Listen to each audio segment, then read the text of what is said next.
আমি কিছুতেই ভাবতে পারি না এই অসভ্য পরিবেশে মানুষ থাকতে পারে, এ আমি চিন্তাও করতে পারি না। সিনেমা, থিয়েটার, সোসাইটি সবই বাদ দিলাম, একটা মানুষ আছে এখানে না। এখানে আর আমি 1 মিনিট থাকবো না, এখনই কলকাতা চলে যাবো। কি হলো রে গেস্ট, সুটকেসটা নিয়ে আয়, ট্রেনের টাইম হয়ে গেল। তোমার ঘড়ি বোধহয় ফাঁসতে যাচ্ছে চিত্রা। তুমি খুব আশ্চর্য হয়ে গেছো তাই না? শিওর শিওর শিওর, আমি তো ভাবতেই পারি না গো, হঠাৎ হঠাৎ তুমি এখানে চলে এলে। তোমাকে দেখতে এলাম। বাজে বকো না তো। বাজে নয়, সত্যি চিত্রা, বিশ্বাস করো ওই শহরে না প্রাণটা আমার একেবারে হাঁপিয়ে উঠেছিল, তাই ভাবলাম চিঠির কাছে চলে যাই। খুব হয়েছে, থামো তো। চিতের জন্য ভেবে ভেবে বাবু চেহারা একেবারে কালি হয়ে গেছে। চিঠি? তবুও যদি চিঠি দিয়ে তার জবাব পাওয়া যেত। তুমি রাগ করেছো? বিশ্বাস করো আমি মিথ্যাবাদী, তুমি একটা স্বার্থবান, তোমার সঙ্গে না আমি কথাই বলবো না। ঠিক আছে, মহিমদাকেই তাহলে কথাটা বলে যাই। কথাটা অবশ্যই বেদনাদায়ক, তবু না বলে উপায় নেই, কারণ বাবার মুখের উপর আমি তো কথা বলতে পারি না। তিনি নিজে পছন্দ করে ঠিক করেছেন, মেয়েটা অবশ্য ভালোই, চোখ দুটো অপূর্ব। তার মানে তোমার বিয়ে ঠিক হয়ে গেছে? ননসেন্স! গৌরীপুর ব্লকের ভিডিওকে ননসেন্স বলছো?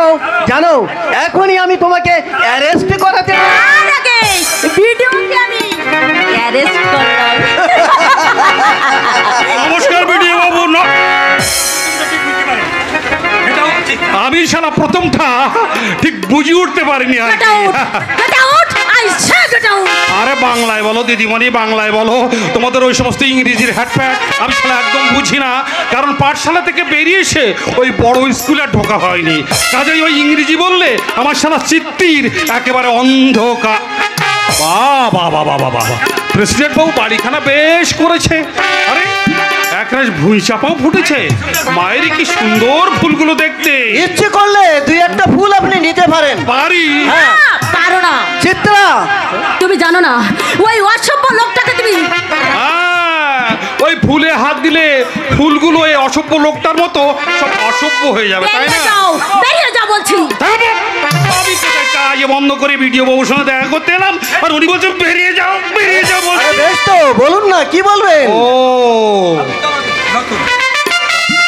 আপনি আমাদের নতুন ভিডিও হয়ে এসেছেন না? হ্যাঁ। তা নতুন এলে কি হবে, পুরনোগুলোর মতো ওই ঠিক জায়গাতে আস্তনাটা গেড়েছে। আরে তার মানেটাল হয়ে পুরনো বাবুরা এখানে এসে আড্ডা মারত, চা খেত, আর ওই প্রেসিডেন্ট বাবুর সঙ্গে গুজুর গুজুর করে সারা গায়ের উন্নতি করত। আপনি দেখছি সেই পুরনো রাস্তায় ধরেছেন। না, বেশ করলে চলবে না, নতুন রাস্তায় চলতে হবে। সরকার ওদের কাজ করবার জন্য পাঠিয়েছে, সারা লাখ লাখ টাকা দিচ্ছে চাষের উন্নতির জন্যে, গায়ের উন্নতির জন্যে, এই মানুষের উন্নতির জন্যে। সেই কথাটা ওদের মনে রাখতে হবে। আরে মশাই, বাহ করে কাজ ছেড়ে দেবেন না, চলে আসুন আমার সঙ্গে। কোথায়? এই স্যুট বুট খুলে মাটির রাস্তায় নেমে পড়ুন, দেখে আসুন সমস্ত গ্রামগুলো সব মরে গেছে। মরা গ্রামগুলোকে বাঁচিয়ে তুলতে না পারলে ওই শহর যে বাঁচবে না। তাই তো আমি শহরে বাবুদের ডেকে ডেকে বলি, কি বলেন? তোমরা গ্রামে ফিরে এসো, এখানে তোমাদের অনেক কাজ। গাঁ নয় মা, সারা জীবন ধরে তোমরা ওই শহরে যা পাবে না এখানে তোমরা তাই পাবে।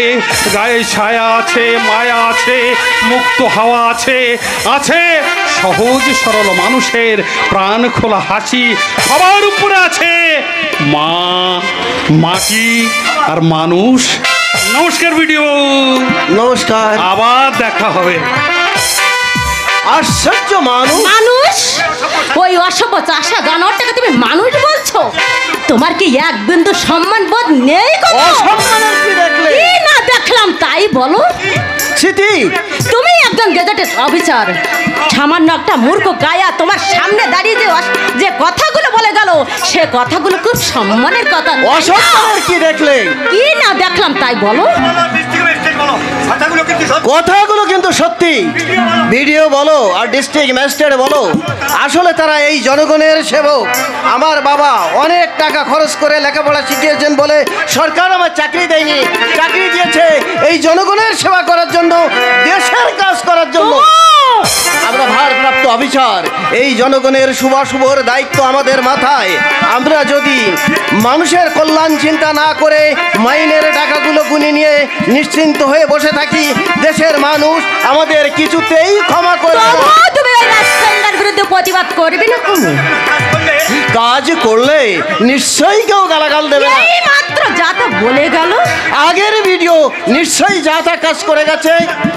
তবু তবু তুমি এই রাজকান্ডার বিরুদ্ধে কোনো প্রতিবাদ করবে না, তাই না? আমার সাহস নেই চিঠি। হাট! কি বলতে চাও তুমি? একটা জ্বলন্ত সত্যের বিরুদ্ধে মিথ্যা প্রতিবাদ করবার মতো দুঃসাহস আমার নেই চিঠি।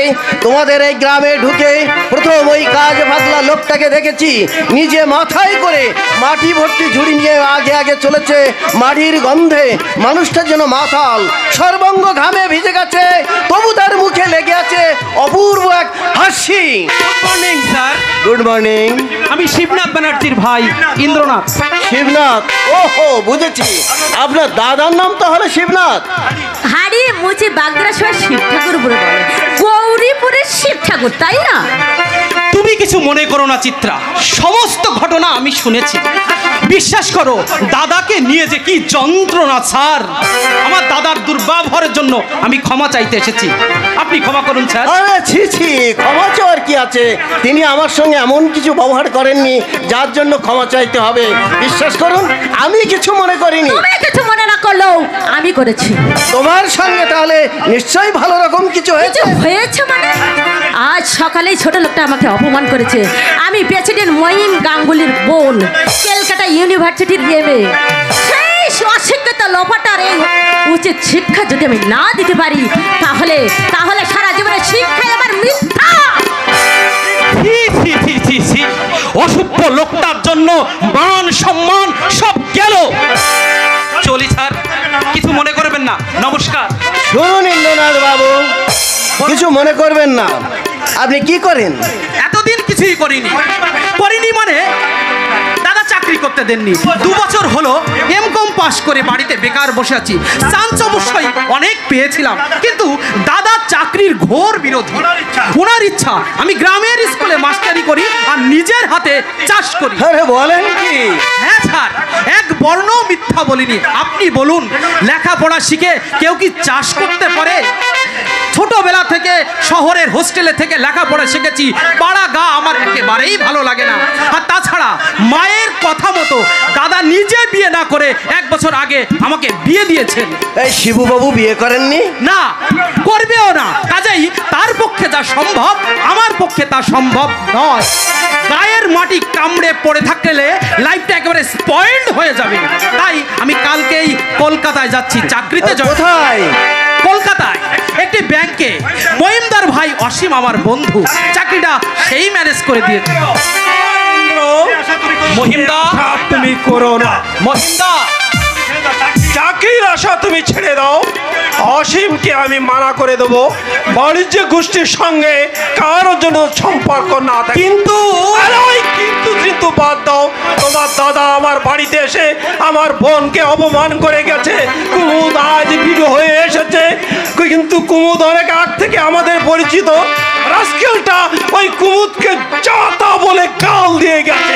কাজেই অসীম যে চাকরি ঠিক করেছিল সে চাকরি তোমাকে দেওয়া হবে না। বাহ বাহ দাদা বাহ, উদুর পিণ্ডে তুমি বুধর গাড়া চাপিয়ে দিলে। অসীম, আমি বলছিলাম তোমাকে কিচ্ছু বলতে হবে না দাদা, তোমাকে কিচ্ছু বলতে হবে না। এই ইন্দ্র, তুই ভিতরে গিয়ে বিশ্রাম কর। তুই কিছু মনে করিস না ভাই, তুই রেডি থাকিস, চাকরি তো রেডি। বলিস কি? বাড়ি বয়ে যে অপমান করে গেল তার ভাইকে তুই চাকরি করে দিবি? আগুনে ঘর পড়ে বলে কি কেউ প্রদীপ জ্বালে না দাদা। কংগ্রাচুলেশন অসীম, থ্যাঙ্কস, সো মেনি থ্যাঙ্কস। তোমার কথাটা আমার চিরকাল মনে থাকবে। মহিমদা, আসুন, আপনার সঙ্গে আমি এই গ্রামের ভিতর বেড়াতে যাব। গ্রামের ভিতরে বেড়াতে যাবে কি? যাব মহিমদা, যাব। পায়ে চলার মেঠো পথ ধরে এই অঞ্চলের সবকটি গ্রাম আমি দেখব। প্রাণ খোলা মাটির মানুষগুলোর সঙ্গে মিশবো। এই পল্লীর পাগল করা বাউল ভাটিয়ালি রাখালিয়া বাঁশির সুর যে মাটি থেকে জন্ম নিয়েছে, সেই মায়াবিনী মাটির মাকে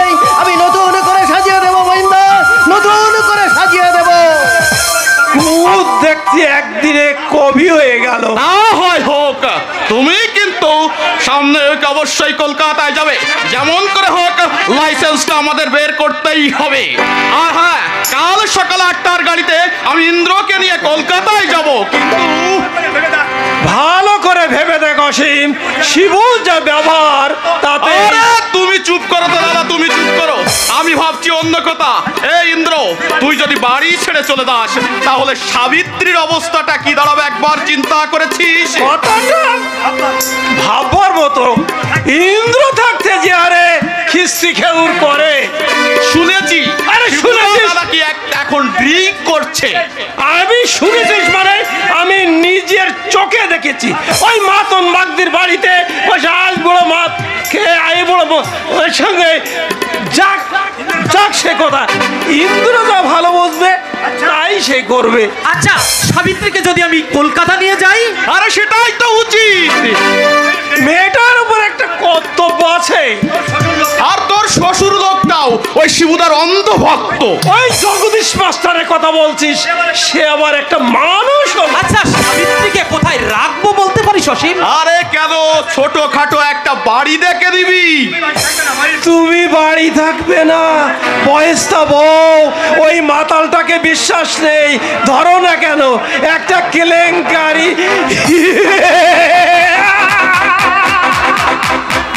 মহিমদা, আপনি ঠিক বলেছেন অসীম। আমি ইন্দ্রকে আজ আমি বলছি, শোনো, আমি ইন্দ্র আজ আমি বলছি, আমি দেখবে দুদিন পরে এ গায়ের সবাই একথা বলবে। ঠিক কথা বলেছেন মহিমদা। ওই মাতালকে আমি একটু বিশ্বাস করি না, তাই কালই আমি সাবিত্রীকে নিয়ে কলকাতায় চলে যাব। একটা কাজ কর অসীম, বলো দাদা। এই চাকরিটা অন্য কাউকে দিলে কিছু টাকা পাওয়া যেত। কাজে এত দেরিতে বোঝো কেন দাদা? তুমি এত দেরিতে বোঝো কেন? এখন আমাদের টাকার চেয়ে আগে দরকার ওই শিবুকে চাই দিত। অসীম, শিবু প্রাণ দিয়ে তার ভাই ইন্দ্রকে ভালোবাসে। ইন্দ্র যদি বাড়ি ছেড়ে চলে যায় তাহলে ওই জানোয়ারটার পাঁচর ভেঙে যাবে। সে কেন আছে তোমার? ইন্দ্র ইন্দ্রকে সে প্রাণ দিয়ে ভালোবাসে, ইন্দ্রর স্ত্রীকে স্নেহ করে। আর মানুষের জীবন থেকে স্নেহ ভালোবাসা চলে গেলে থাকলো কি দাদা? কেন আগুন? এবার সেই জানোয়ারটা তার নিজের আগুনেই সে পুড়ে মরবে। ঠিক বলেছিস অসীম, তুই যে এত গভীর চিন্তা করে কাজ করিস তা তো আমি জানতাম না রে ভাই। সবই তো আমি তোমার কাছে শিখেছি দাদা। আয় ভাই আয়, ঈশ্বর তোকে আরো বুদ্ধি দিক, আরো বুদ্ধি দিক। এইবার দেখবো শয়তান শিবকে রাস্কেলটার এত সাহস। এই প্রেসিডেন্ট মহিম গাঙ্গুলিকে ছোট করতে চাই, মিশিয়ে দেবো মাটির সাথে মিশিয়ে দেবো, তবেই আমার নাম মহিম গাঙ্গুলি।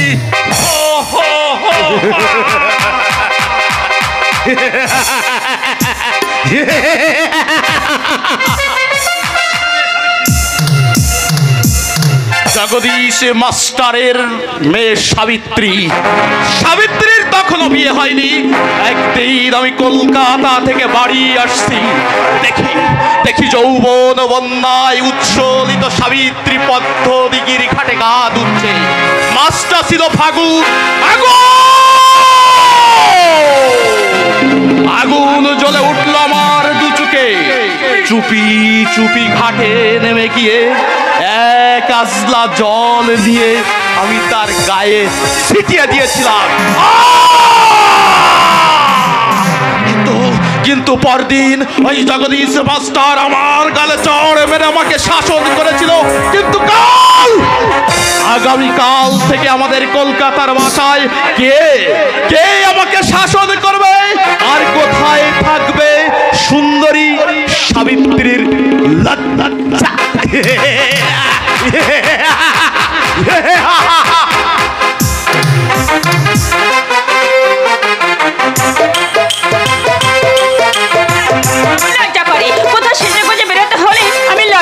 মরে যায়।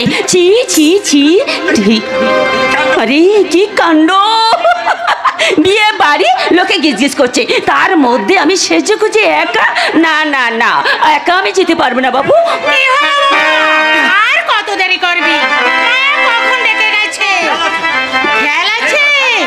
এই তো সাজগোজ হয়ে গেছে। হ্যাঁ রে বৌমা, কানের নতুন দুল তো পরে গেছে। ও পরে পড়বো কোন? বড় ঠাকুর কত শখ করে এই দুটো গড়িয়ে দিয়েছেন, কি সুন্দর গরম বলো তো মা। কি হলো মা? ও মা, তাড়াতাড়ি জব করে নাও না। হ্যাঁ হ্যাঁ মা, আমি বসি।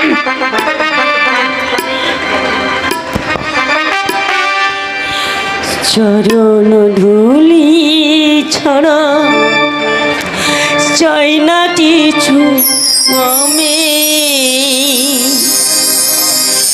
থেকো মোর হৃদয়েতে প্রভু সদা তুমি, প্রভু সদা তুমি। চরণ ধুলি ছাড়া চাই না কিছু আমি, থেকো মোর হৃদয়েতে প্রভু সদা তুমি, প্রভু সদা তুমি।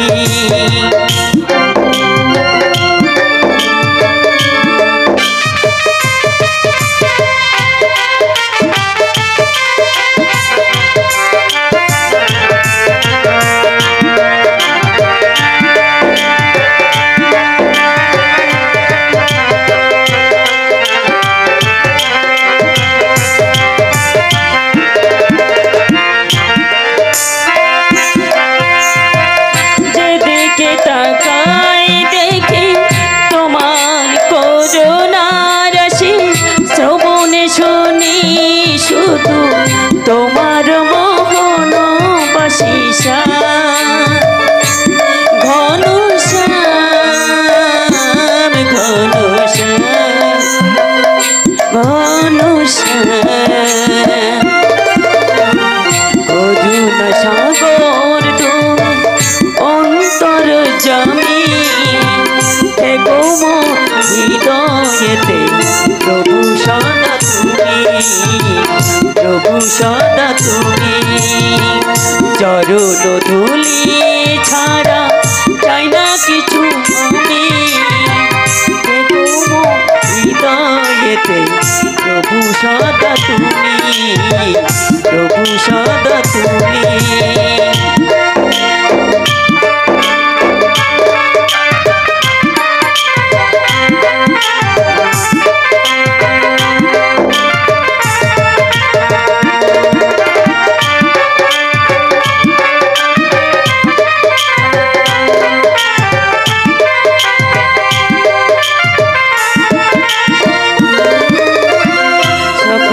কাজের মাঝে তোমাকে তুমি, থেকো মোর হৃদয়েতে প্রভু সদা তুমি, প্রভু সদা তুমি। ধুলি ছাড়া চাই না কিছু আমি, থেকো মোর হৃদয়েতে প্রভু সদা তুমি, প্রভু সদা তুমি। তা না হয় হলো, কিন্তু দেরি করছিস কেন? তোকে ওরা এও বলেছে, ওদিকে যে গায়ে হলুদ হয়ে যাবে। যা যা, দেরি করিস না। মা, কি হলো? একটা কথা বলবো, রাগ করবে না? কি কথা শুনি? আগে বলো, রাগ করবে না? আরে ছাড় বাচ্চা, চেপে ধরিস না। ও, কি জ্বালাতনা করিস। না, আগে বলো, রাগ করবে না? তবেই ছাড়বো। গেল বে। আরে কথাটা কি বলবি তো? ঠিক আছে, আমি রাগ করবো না। বল ও কি মা, বলবি বল। মা তুমি আমার সঙ্গে মায়া ঠাকুরজিদের বাড়িতে চলো না। কেন? আমি যেতে পারবো না, আমার ভীষণ লজ্জা করছে। লজ্জাটার একটু ক্ষমা, বয়স হয়েছে। ভগবান মুখ তুলে চাইলে কিছুদিনের মধ্যেই ছেলে ফুলের মা হবি। আজে বাজে কথা বলে আমি তো যাবোই না, বলে দিচ্ছি। আরে শালা যাবো না বললে রক্ষে আছে। জটা একটু দাঁড়া, আগে মাছটা বাড়িতে দিয়ে যাই, তারপর এই যে মা।